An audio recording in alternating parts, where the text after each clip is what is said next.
Hey y'all, welcome to episode 3 of Long Live the ABB, conversation from the crossroads of Southern music history and culture.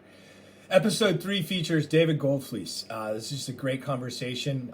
David played bass in the Allman Brothers from 1979 to 1982. He also was Dickey's bassist from 1977 through 1983 with Betts Hall Leavell Trucks. Was it a disco band or a top 40 band? And you got this call to join Dickey Betts on the road. You just told me it was 77. So he's got this great Southern band with Dan Toler in it.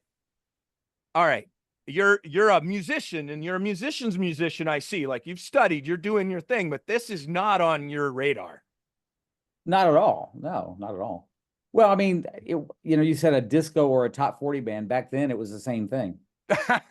You're just playing we were in a little nightclub, at the Buttermilk Crescent exit I forget the name of it was like a hotel with a little bar attached. And I just gotten in the band. I'd been in there 2 weeks, man. Before that, I was sad, depressed, lonely. My car broke down. I was living with my parents. The band I played with before the Allman Brothers broke up. And so I was sad, and that's the band that cut Black Betty. We can talk about that later. But then David Toler, we played a little showcase for the agency that had us booked. I think it was the Horizon Agency out of Columbus. And this was all in northern Kentucky, right outside of Cincinnati. And we played a showcase, and David Toler's band played on the showcase, and I played, and they gave me this little bass solo, like on Play That Funky Music, White Boy or something. And Okay. David came up and said, "Hey man, remember me from that barn out in Liberty, Indiana, where we got together and jammed once?" I met David Toler there, and we played a song by Chick Corea called Spain. Okay. Which is a pretty popular tune of Chick Corea's, And I remember we had a bunch of rock and rollers around us. We played a bunch of rock stuff, but I told David I was really into jazz. He says, "Man, so am I." I said, "Well, I've been working on Spain." So we played Spain, and the rockers looked at us like we'd lost our minds. But David remembered who I was, like, oh, that guy. He's sort of like a musical connection, right? So when Danny Toler came down from Chicago, where they had lost their bass player, Kenny Tibbetts was playing in Great Southern. Danny reached out to David, said, "Hey man, you know any local bass players?" He said, "Well, yeah, I know this one guy, man. And I just saw him at this little agency, showcase." And so in comes Danny Toler, right? And he says, "Hey, I'm David's brother, and Dickey Betts is looking for a bass player." And my response was, "Great. Who's Dickey Betts?" And then he said, "The Allman Brothers." I said, "I know the Allman Brothers." And then it all came back because, again, as I tell audiences, we used to skip school and get stoned and go home and listen to the Allman Brothers. So that all came back into focus pretty clearly. And so I went and tried out for the band the next day, like the next morning, at a little place called the, oh, come on, Brandon, you can do this. It'll come back. It's on Reading Road, though, in Cincinnati, Ohio. I walked into a little room, and there's Dickey, and there's me, and he handed me a bass, and I played for, I'm going to say it's a minute, might have been less. He says, "You're great, man. Get on the bus." I said, "I can't leave, man. I got a gig tonight. I can't just stiff the guys I'm playing with for 2 weeks." He said, "Be in Nashville in 2 days or you don't have the gig." I said, "I'll be there." So I went back, called the old bass player. He was like all pissed. "I got to come back. I'll give you all my money." Ah, man, he was pissed. I don't know what happened next because I left. I gave him all my money now. And I made no money for those 2 weeks playing in that band, but that's probably an okay thing.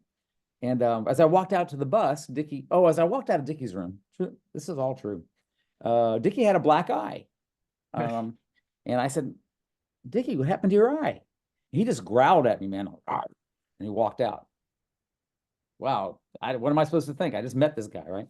So I walked out to the bus, and there's Danny Toler. And he says, "Guys, here's the new bass player, the rookie, the Rook." And that took right then. It's like within 2 minutes, man, like 2 minutes. And that took. And then they still call me the Rook. It's weird, but true. I do, and you are many years my senior, and that's how we know you in Allman lore, because that's how you Frankie got his name too. When David Toler got his name. Okay, you got to I spill on that one because that makes zero sense to me. It does make Frankie Toler, and it made no sense. We were playing at the Silver Dollar Bar in Bradenton Beach, not a gig. We lived on Bradenton Beach in the Bradenton area when we were playing in Great Southern. And we went down and jammed at the local bar, the Silver Dollar Bar. And the guys got real drunk. Alcohol was never my thing, but the guy was pretty. David was pretty happy, put it that way. not just drunk. He played well. And he came off stage and there was this pretty girl and he said, well, hello, Betty. And she turned around and said, well, hello, Frankie. And everybody just started laughing their asses off because it was just like instantaneous. And everybody just started calling him Frankie.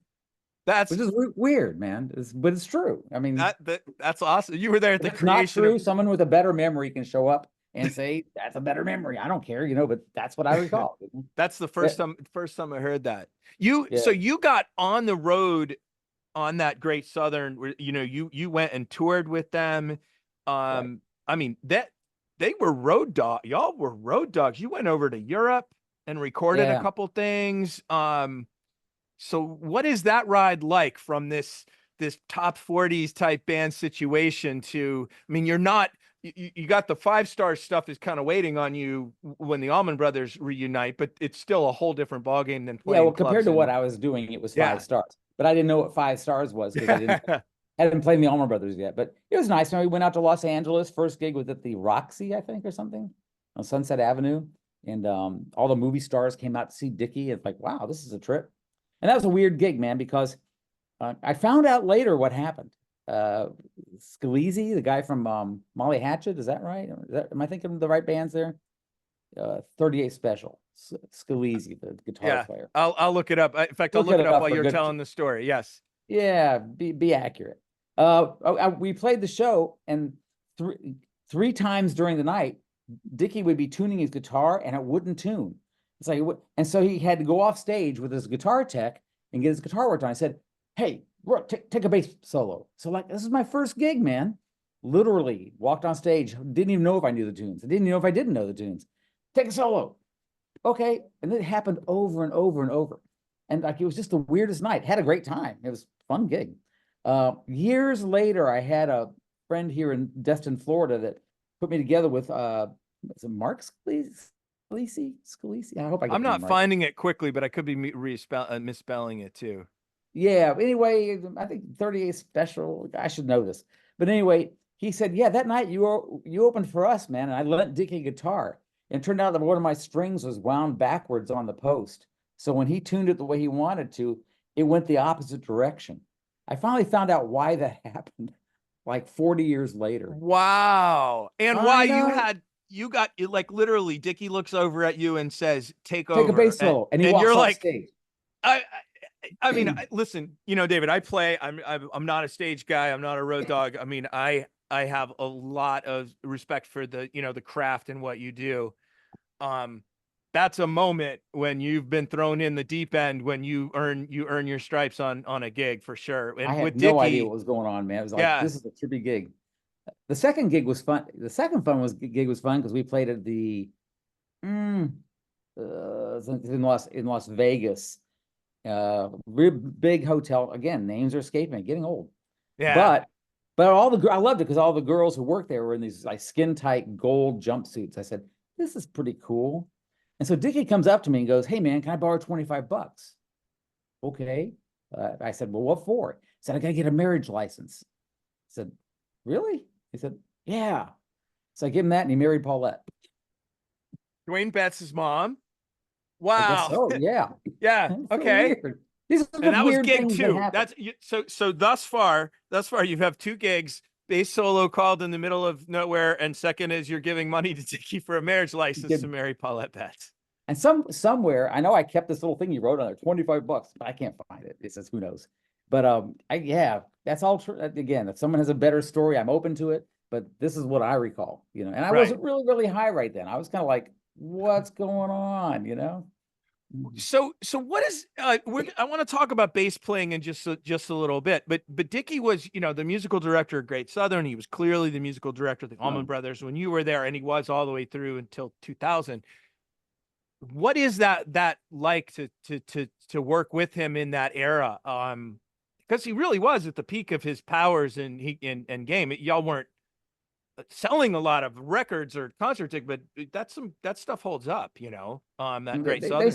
They sold quite a few concert tickets, and I guess the albums did okay. They just weren't as good as the other albums. I mean, I wish right now I would have sales as bad as theirs, put it that way. That's true. True story. So it's all compared. But when you have live at the Fillmore, you're competing with, and these kind of things. But I mean, we had one album that did go gold, so it's 500,000. Yeah. Admittedly, it's not 1 million or 2 million or 5 million. But Dickey's, you're talking really about Dickey's directing skills. I didn't have a lot to compare it to. I did have something to compare it to, though. But Dickey, you know, at the time just seemed a little intimidating because his style of conducting isn't like an orchestral conductor with the hands and all this diplomatic speak. It's more like a look like he's mad and like wants you to do something, and you're trying to discern what is it he wants me to do. But eventually I learned what that was. And then he didn't have to look around and look so mad so often. And a lot of times he would direct with his shoulder, like a solo, like that. They're like little things, the little body language things that you would learn. But he was a strong director at that.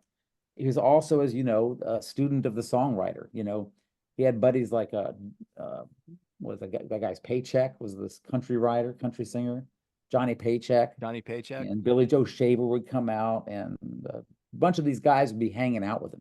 So he would he'd be with these other writers, and they would just discuss writing music, and sometimes they write music together, you know, like Crazy Love. I kept hearing he wrote that during that period. You know, I heard versions of that coming out of him in that period. So he was a strong songwriter, and then he had a definite view of how he wanted things to go. And one example would be, we used to have, and other guys have said this when we played the Gabba Fest last year, with like a tribute to Dickey Betts. And we all got together, a couple of us talking, especially for me, the bass players. And we talked a little bit about how you'd have a sound check and the band would start jamming. It'd be kind of cool. And then Dickey would walk on stage and the whole style would completely change and would just be Dickey's style. You know, so he was a very definite person about his style, but within that, he was very broad. If you look over his work over all the years, after he passed away, I did some more research into Dickey. And it's just amazing how many different things he put his toes into musically, you know? Yeah. Yeah. Straight country stuff, jazz fusion stuff. I mean, I've played a lot of classical music since I played in the Allman Brothers, and frankly, his melodies and compositions and forms hold up to anything I've played by some of the greats, you know? I mean, okay, you might not have been Mozart, but he's not that far off, you know?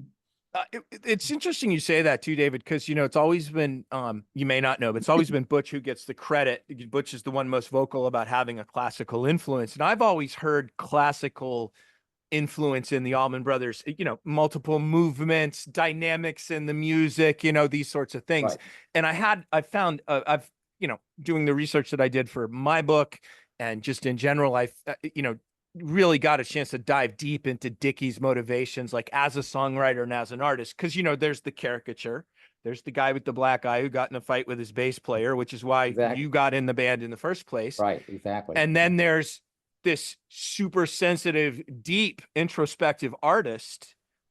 And artists have a hard time expressing themselves. You know, I mean, I don't need to tell you that. You are also an artist, you know, like it's not as easy. And it's his breadth, which I did the same. Been doing it on my blog since I launched it, and I did it after he died. I'm all the way to, I did all his instrumentals. The only ones I have left are Pegasus from the Madness of the West and Duane's tune from his record, Dickey Betts Band record. Oh, okay. So I've done all the ones I know, and I know Pegasus really well. I love that song. But yeah, we've recently added that. I think, you know, maybe you don't know. We added it to our set last year ago. It's still in our set. So we're doing Pegasus when we do my Band of Brothers revival. We do Pegasus. It was kind of nice to bring it in, you know, like refreshing, you know. You should be bringing that in. That's a great instrumental Dickey Betts song that fits beautifully in this era, moves along very well. So, okay, so you go out on tour, you recorded Atlanta's Burning Down, and as that's going on, the Allman Brothers start to reform. You're not, but I don't know that. Right. You're not privy to any of this. No, I don't know that. Yeah. Exactly. You show up to a gig at Central Park in August of 1968. When did you learn that there was a reunion of the Allman Brothers Band happening? On stage. I mean, literally on stage. You know, I found out recently that I had just played a show on Long Island for the WLAR radio broadcast. And the reason I know that is because they contacted me, Alan Paul contacted me about doing some like memories from that era to go on the liner notes for they're going to re-release it on vinyl. But that was like within about a week. That show was a week within when we played the Central Park show, which is where the transition, the meeting happened of the reformation of the band. I was playing in Central Park, and we walked on stage with Great Southern, which means we had Mike Workman on the piano and keys, and we had Johnny Charbonneau on drums, David Toler on drums, and Danny Toler, of course, and Dickey and myself. Well, I looked around, and Donnie Charbonneau wasn't there. There's Butch, and then I was playing a little bit more. I looked around, and David Toler wasn't there. There was JMO. I said, well, wow, this is trippy. And I looked over, and Greg Workman was gone, and I said, wow, that's Greg Allman. I said, wow, this is like the Allman Brothers Band, or what was left of it at the time. And we played that night, and everybody flipped out in the audience. And I'm like, wow, that was pretty cool, because it was kind of like the same music, but with the guys who really did it. It was very similar, but good. And so that's when I found out that, oh, there might be a reunion, that kind of thing. So they asked me to come down and audition for the gig, which I thought was weird, but it was okay, because why not? So I went down to Macon and auditioned for the gig. I was pretty sure I wasn't going to get it, because there was one guy there who could play like crazy good. But I think what got me the gig was I understood what we talked about earlier, Dickey's direction. I knew when Dickey was doing, he wanted things, and he was a force, musical force on stage at that time.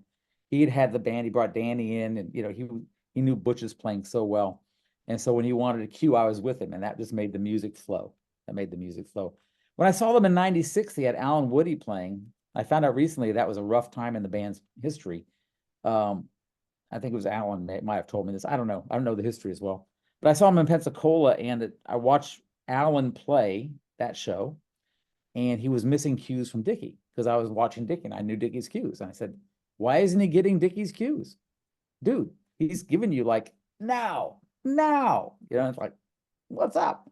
So I don't know what was up, but I think that's why I got the gig. I could read Dickey's body. By then I'd had a year and a half with Dickey, whatever it was.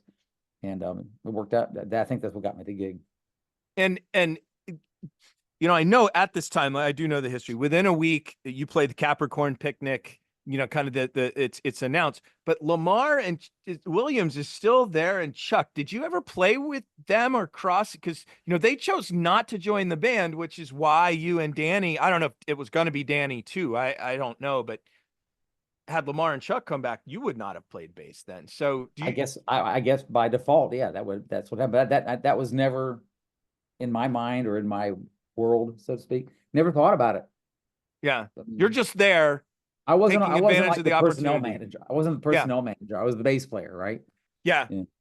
If from my vantage point, it's like interesting to go like, how in the world do these things happen? Like the reason you ended up in Dickey's band in the first place. So you have this great, like you have this reunion, you decide to go back to it, and then you go record Enlightened Rogues. And there's a couple things I want to talk about that. One is it seemed like a pretty cool time for the band. There was a real, I was reading some the Rolling Stone piece that they did when you guys first released the record.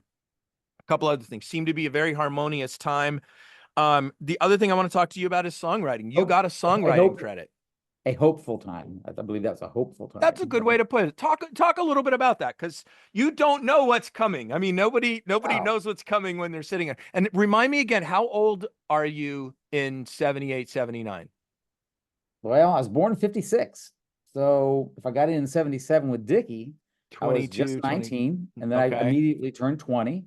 Then the next I have my birthday's on August 13th.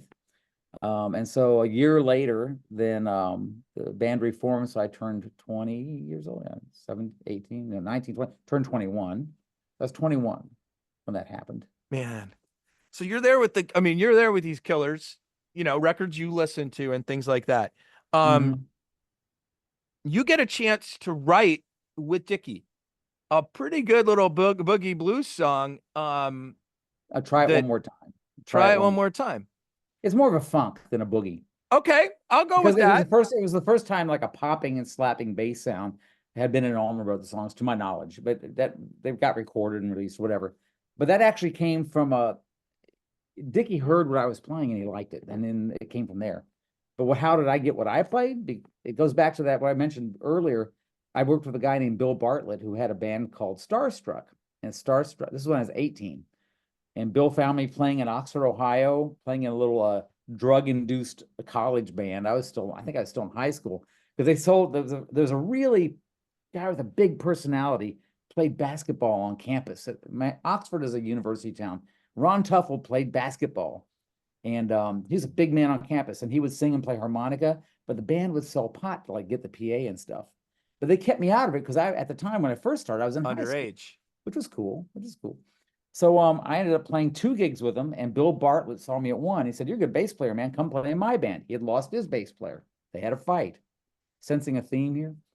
And Bill took me in a little studio locally, but then we went to the Cleveland Recording Company and recorded a song called Black Betty. And Black Betty became a regional hit first, and then the band broke up. And that was the part where I was depressed and lonely and no work and like no girlfriend and no money. It's like, this sucks, because the band had been doing great, man. We've been having fun and partying, like, this is a great life. Party slammed into the wall. It just stopped. And so now and then I played in that top 40 band, got with Dickey, the rest is history. Well, Bill had a song called Right on the Money. And Right on the Money had a line like, bo-do-ba, bo-do-ba-da, do-do-ba. He had a line. It was different than the one that made it in Try It One More Time. But I was just jacking around with, they're called sixths musically. Yep. It's like the interval of the sixth, right? And in blues, they're used a lot. They're used a lot everywhere, but in blues, they're used. And I was playing this thing, and Dickey kind of dug. He said, "What is that?" I said, "This little line." Didn't tell him about Bill's part. And it wasn't the same line. It was just a variation. And he said, "Oh, we can use that." So we did. And then I did this little groove thing, and then it became Try It One More Time. So he built the lines around off of that groove, basically. bass part. Wow, I love it. I love it. Yeah. And I was listening to the song when you sang it. Is your bass line, so is that a 3-part harmony on that intro, or is that just the 2 guitars and your bass line is doing something else in that song? I'd have to listen to it. Okay. It could easily, I'm sure they're kind of doubling it. I mean, but it could be 2 parts harmonies above it, or it could be 1 part doubling. I'd have to listen to it. I don't really know. But are you playing that same part that you wrote, or did you write a separate bass line for well, during that part, I think we're all playing that part. I think we're all playing that part. Yeah, you're definitely unison in harmony, if that makes sense. We're all playing the same figure in harmony. And then the bass line, boom, boom, boom, whatever it is, Well, and then somehow they make the decision to split vocals, which does not happen very often in Allman Brothers at all. I don't know how it happened, but they did decide to do that. It's a groovy song. All right, now let's talk about arranging a little bit. So I guess it's prophetic though, because why don't we give it one more time and try it one more time? Maybe that was the whole idea of the band, right? I mean, David, I'm going to say, like, when I listened to it in, let's say, 93, 94, the first time, the album, I was like, yeah, that fits. Let's try it one more time. All right, so let's talk about Pegasus. And whatever you remember on it. So, I'm always curious about Dickey as a songwriter. When you deconstruct an album like I did on Fillmore East and think about it, Pegasus, I think, is like Dickey's lost instrumental. It's a beautiful song. It flows really well. It was nominated for Grammy. It was their first Grammy nomination. It feels like a winged horse flying across the sky, which I'm assuming is what Dickey was shooting for. But, how does Dickey Betts bring a song like that to y'all? What do you remember about it? Maybe it's a better way to say it. Like, I don't remember much, but I can tell you that it seemed like what I do remember, it all came out of Dickey. It wasn't like, we all played stuff. And I since learned that Dickey kind of liked to have a foot in the Latin type of world. That's where my bass line doom, but doom. It's more Latin feeling. Doom, but da ba ba ba da da da da da da da da. They like that. Elizabeth Reed is a little bit like that too, honestly. Yes, it is. It can be played extremely Latin. We don't have to, but he has that little bit of vibe in him too. But when he came in with that line, da da da da da da da da da da, it's all offbeats. That all from where I sat, that all came from Dickey. It wasn't a lot of input and back and forth. That line, ba da da boo da ba da boo da, Dickey, pure Dickey. That just came from Dickey. Now, to be honest, I'm sure Danny Toler had a little bit of an influence with him, because that's more of a fusion sounding line, ba da da da da da da, moving down fourths like that. But it was slower, and it was real nice. I'm just trying to think of anything else I can remember about it. Not really. It just seemed like it all came out of Dickey. Does Um, Dickey did he like I'm imagining he didn't write the bass part. He surely wrote the guitar parts, but does he say like this is what I want you to sound like? Is that kind of how you evolve a bass line on it? Did he give you a lot of input? he probably gave me some input just to say, hey, the basic grooves like this, and then do what you do with it. Sometimes I would talk to Butch about the grooves and stuff, like what to do in certain situations. And I'd play some stuff, keep it a little more solid. Play a little more, Butch was easy to work with on the drums and the bass parts. It wasn't real explicit. The band wasn't very explicit about stuff.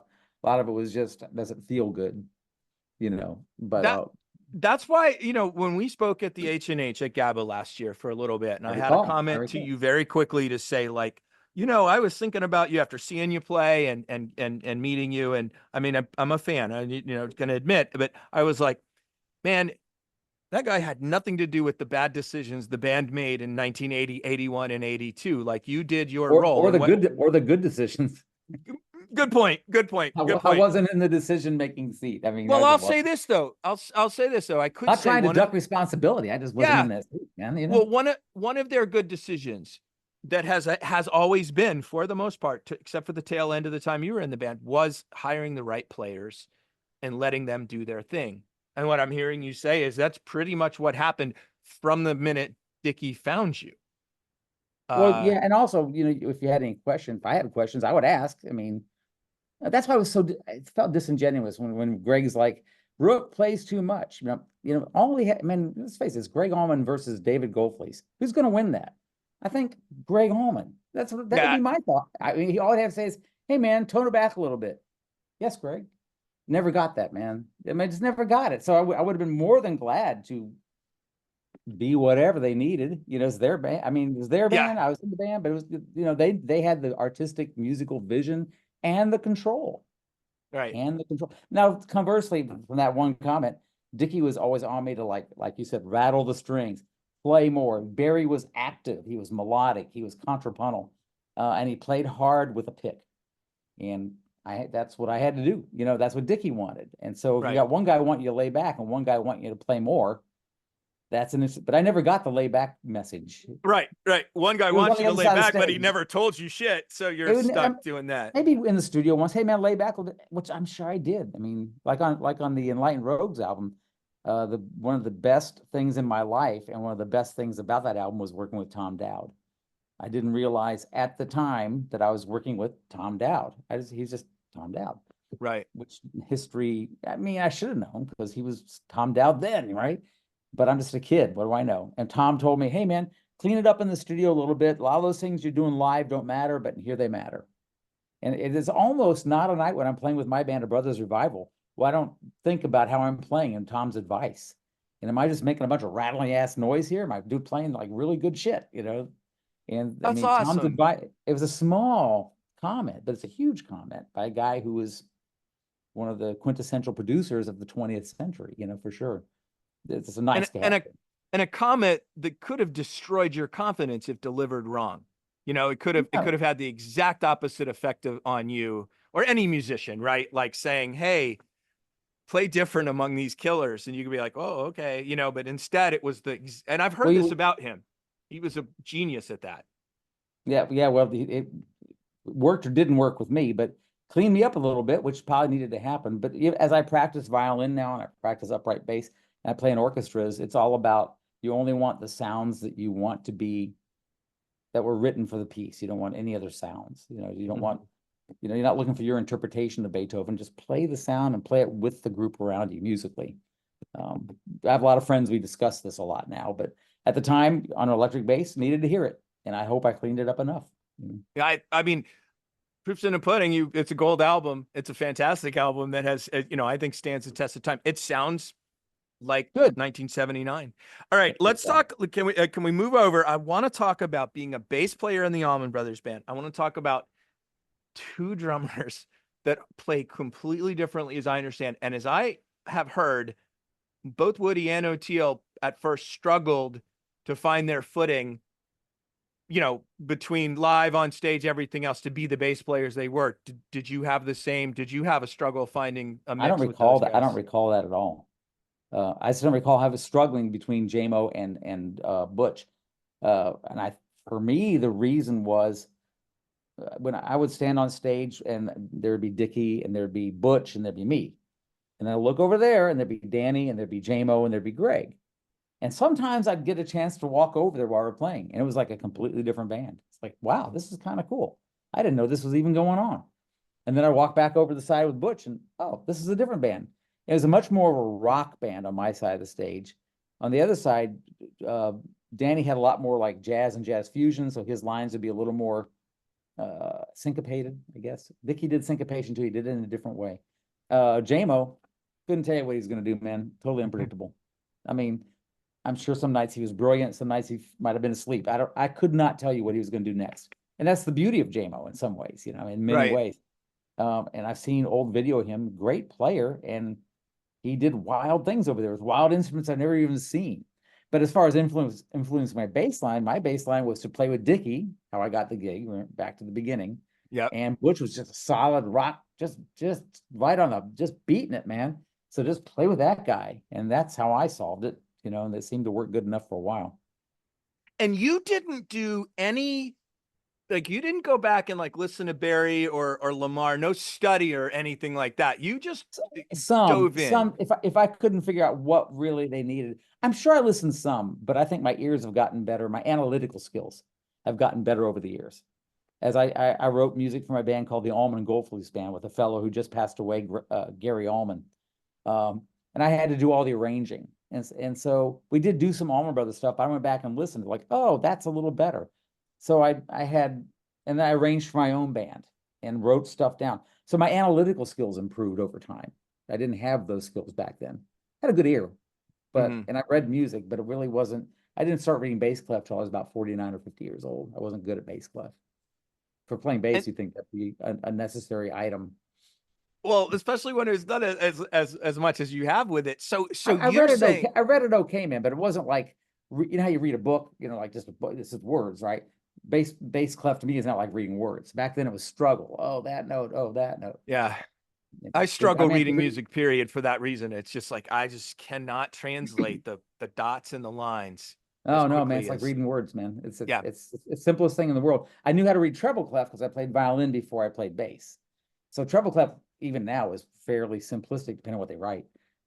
But bass clef was a challenge, but now I'm playing at 2 symphonies right now. They're not world-class symphonies, but they'll challenge you, you know, keep you honest. I call it keep you honest. You became like you went from being a young buck just doing your thing to on the biggest stage. You didn't have a heck of a lot of time to get your bearings. You just had to, like you said, just get thrown in and start playing. Yeah. You listening back now. All right, I wanted to read a quote. I looked you up. I looked you up in my research, which is extensive. Goldflies is not a super common name, so that's really easy if I can look up that. But I was thinking about bass playing, and I wanted to get this line in. This is a review from June of 1979, where you're listed, and it says bassist David Goldflies held most of the music together, which I think is a neat thing to get thrown in. This is a band of bass killers. I mean, all 5 of y'all are incredible bassists. Everybody played well. Beautiful. What did you see as the role of the bass? I mean, and maybe you've answered this a little bit, but you know, with Dickey, with Butch, of course, and how the band worked, but that the bass is such a foundational part of the movement and of the sound of that band. Any thoughts on how you approach it, and you know, any thoughts on how you approach it as you've looked at how the other ones have over the years? I have a couple thoughts. One is how I got to be in a situation to begin with, which matters, because in my family there was, like I said, I played violin, and we always had to practice before dinner, and it wasn't negotiable. And so, you know, I hated it when I was a kid, but it definitely put a culture of practicing in my mind. And as I got older, and my dad got me started on bass, I wanted to play guitar, but he said, no, everybody plays guitar, play bass. There's not that many good bass players. At that time, there weren't that many. Now there's a bunch of good bass players. And so I started playing bass, so I practiced it. But the philosophy I had a very musical family, my grandfather, my father, me. The philosophy was to be prepared, show up prepared to the gig. Just If there's going to be a certain piece of music, study it. If it has a certain pop tune, be familiar with it. And for a bass player, that means know the progression, know the feel, and make sure your equipment works. I mean, it goes down to some really basic stuff. Hey, you got a spare wire, man, you know? And so it wasn't about making it big. I meet a lot of young musicians, man, we're going to make it, man. Never crossed my mind. Never crossed my mind. Just be prepared. Play music, be prepared. And so when I got to play with Bill Bartlett's band, Starstruck, he taught me all about blues and rock and that intensity and how to play at a pretty high level. Bill was a hell of a guitar player, and it had other hit records, like a song called the Green Tambourine by the Lemon Pipers. That was Bill. That's Bill Bartlett. Yeah, Bill was an acid rocker too. It was just like Spinal Tap, man, where you know, they had what was it called? The Spinal Tap. It had that song, "Listen to What the Flower People Say."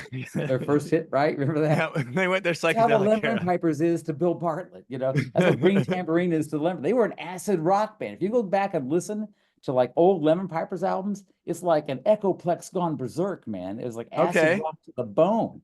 But they had a hit with the Green Tambourine. But Bill taught me how to be like playing like Going Down, Black Betty. I mean, just hard rock and bluesy Southern sound and stuff. He was a great guitar player, man. So I was prepared when I met Dickey.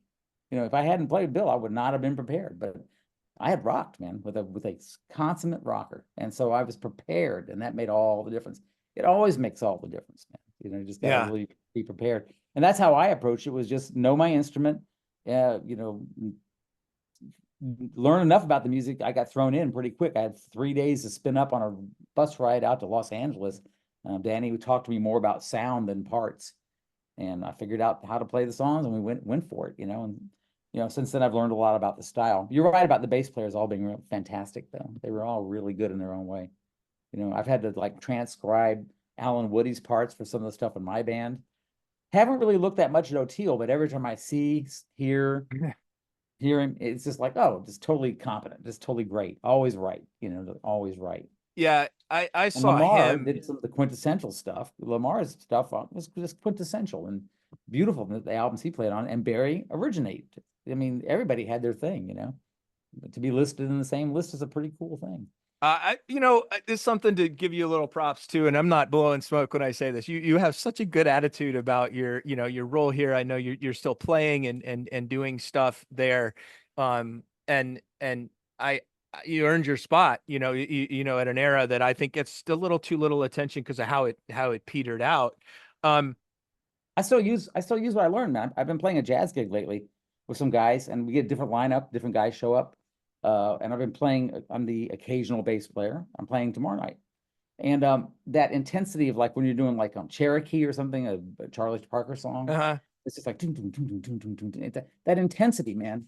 It's the same as rock, man. Rock had the intensity, and bass playing, it's just intense. It doesn't stop.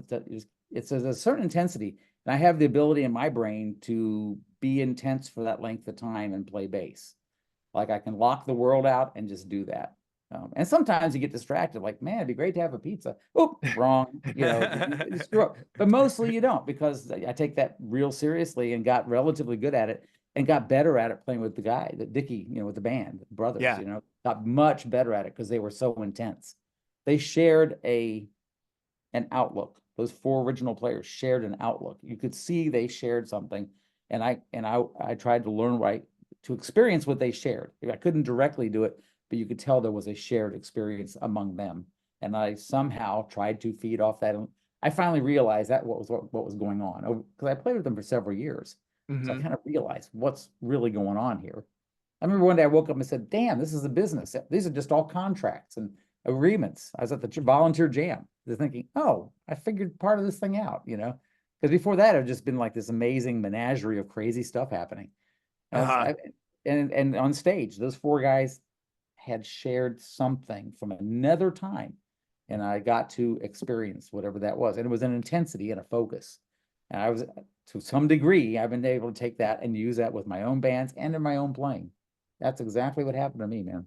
That's probably the most refined and distilled version of it that I can give you.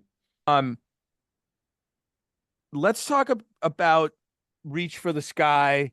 what you remember on From the Madness of the West, which is the one. It's a good instrumental. Unfortunately for me, it's got the synth solo in the middle of it. And Butch wrote it's the only drum part that was written, Oh, really? composed. And Huh. on the whole Allman Brothers. So you did. I was going to ask you that. Did you No know idea, that? man. So Butch wrote that. Butch wrote that part out and has said it's the only part that he wrote out, the only drum part that they wrote out. But do you have any memories of that record, Reach for the Sky? I have some memories, but not much about the music. It was done up in Chattanooga. I remember that.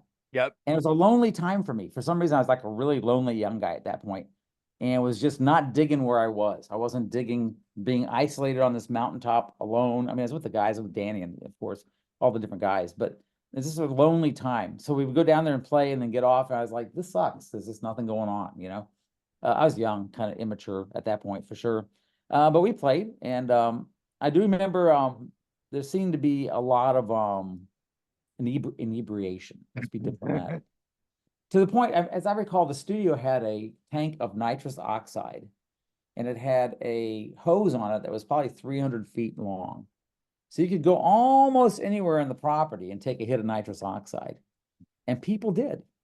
And I'm not sure that was a good thing, but it was a thing. And so eventually my girlfriend came up and we got together and everything was cool. The sessions don't really stand out to me. I don't think because it was high, it didn't stand out. We kind of went through the motions of playing the album. Didn't feel I don't feel like, I guess looking back now, I have so little memory. I guess I wasn't as engaged or something. The engagement was off. Wasn't that the Lawler and Cobb album? Yes. So they produced it, and then I think Mike played on this record, and then joined the band for the next one. That's so right. Yes, Yeah. yes. And I think it was their studio. Mike was quite a character, man. I'm glad he lived. I'm glad he lived.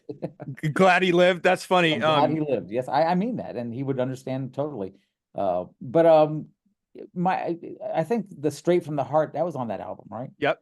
Yeah, it didn't feel like the right music for the band. I didn't feel like what we've been doing. It might have been the right music.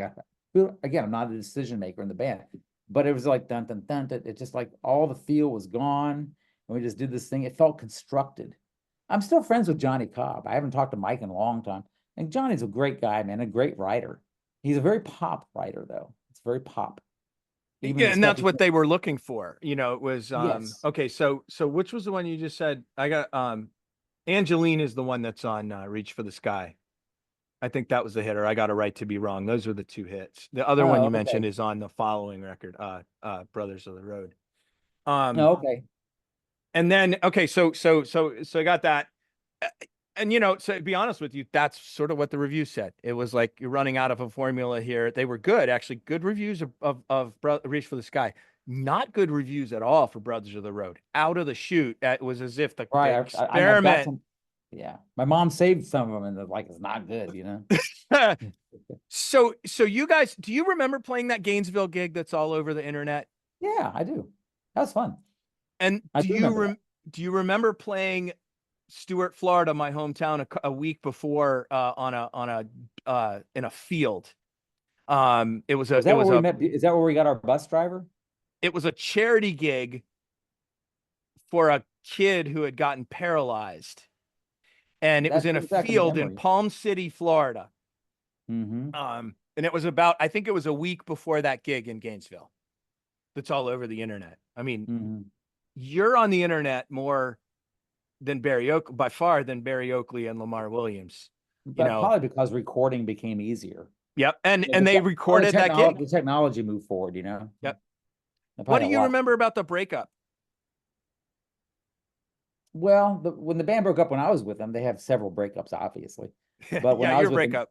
Yeah, they broke up a lot of times.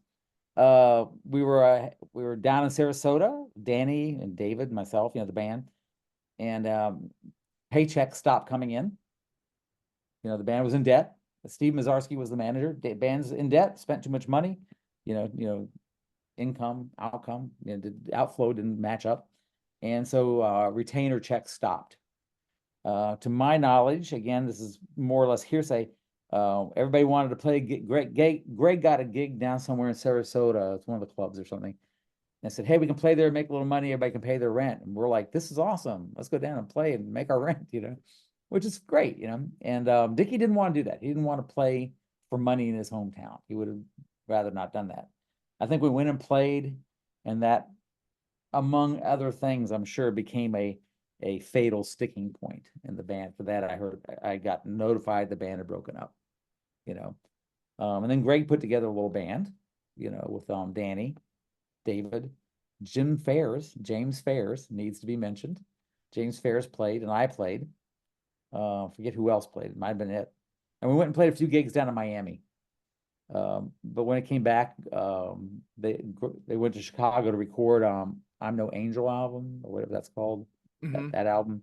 And Greg didn't want me on the album, so he went with somebody else, and that was it. I was free until the Dickey Betts and Betts Hall Leavell Trucks group popped up. Best band that never got a record deal. It was a good band, and meeting Chuck was a joy. He was an interesting guy. I never got to work with Chuck before that. Chuck was a forward-thinking guy. He had a little TR-707 rhythm composer with batteries in it, earphones. He goes, "You ever heard about MIDI? Man, this thing's cool." He'd sit in the van and just sit there and program drum beats all day long. I mean, he was kind of a leading edge dude, really competent, super nice. Just got nothing negative to say about him at all. I mean, not really anybody, but he was just a really sharp guy. Still is a sharp guy. Yeah. I mean, I put this on TikTok the other day. Found a quote he gave about, formerly being in the Allman Brothers. Actually, it was when I was doing research on you, and I found a quote from him about, his time, and he had left the Allman Brothers. It was 84. So, Betts Hall Leavell Trucks was done. He was moving on to other things. It was a really sweet quote about his time there. And my comment is always, he's always an Allman Brother to me. He could be with the Rolling Stones forever. He's an Allman Brother, to me, like you are, and the rest of you guys who are alumni of this band. Well, like I always say, you can't unplay in the Allman Brothers Band. You can't do it, man. One of 20 people who recorded and toured with the Allman Brothers Band. David Goldflies, you tell me about your band, because we buried the lead here. We didn't even get to Black Betty, but y'all, he is the bass player on the great hit single Black Betty. Yes, Black Betty, and I'm assuming you just got paid scale, if you got paid at all for that gig. Yeah, we got a little bit of money. I think Bill bought a house from the royalties, but we just got paid to play the gig or whatever. It's fine. I'm glad Bill got a house. He needed it. But yeah, my band is a Brothers Revival. One of the groups I'm working with, and it's my group. I'm a musical director. A Brothers Revival. We do a very authentic recreation of the Allman Brothers. A couple weeks ago, I realized that the recreation is really the band I played with, because I can't really truly recreate the original band. I can't recreate the one that with Alan Woody or with O'Teal, but I can definitely recreate the one that I remember. And I did a lot of research back on the early albums. We do a lot of the early cuts. We're not very good on the late cuts. If we get 1 million gigs and $1 million bucks, we'll go out there and have more rehearsals and do more arranging.